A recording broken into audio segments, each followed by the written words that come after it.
Pictures here, a smuggling surprise at the border.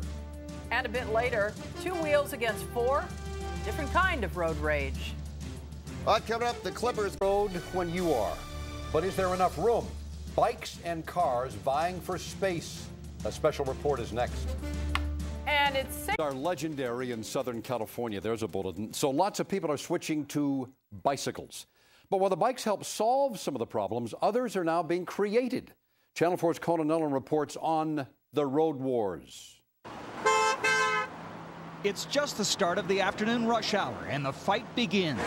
This is the city of LA's idea of a bike lane. And this is the good section.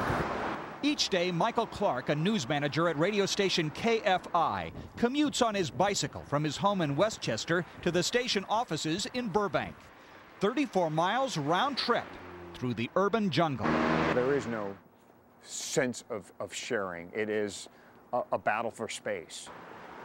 I have to battle for my 5 inches out there, while the automobiles are trying to get where they're going. A battle for space that can get bloody. Clark has scars from when a driver suddenly cut in front of him, sending him to the hospital. One of 3,000 bike accidents each year in LA County alone, with an average of over 24 deaths. But plenty of drivers are frustrated as well, with bicyclists that they say run stop signs and red lights or ride against traffic. I just think they should be on the sidewalk. Bikes are for sidewalks, not for streets.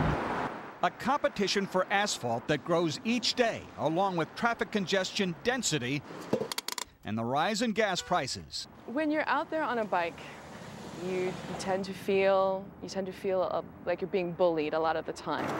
Monica Howe is with the LA County Bicycle Coalition, a two-wheel true believer who says the law gives her a right to the road.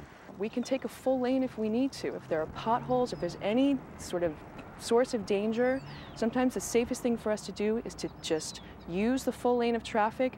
The cars can go around, it costs them 3 seconds, and they'll be on their way. But drivers and even some bicyclists say bikes acting like cars just won't work in LA. They advocate a separation, such as the kind found in the nation's bike capital of Davis near Sacramento, where bike paths crisscross the city and its University of California campus.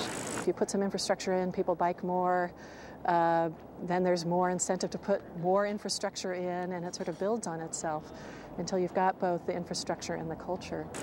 Such a culture here once took root in 1901 with a planned 9-mile elevated bikeway from Pasadena to downtown.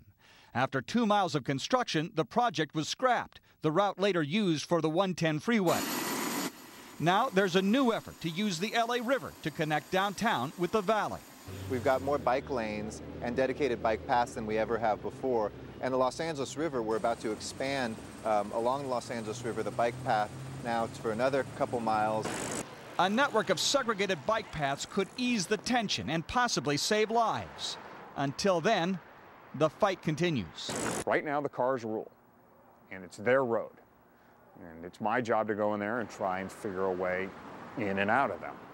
Sometimes that's met with resistance. Oftentimes it's met with a lot of resistance. Conan Nolan, Channel 4 News. Tonight, a new push for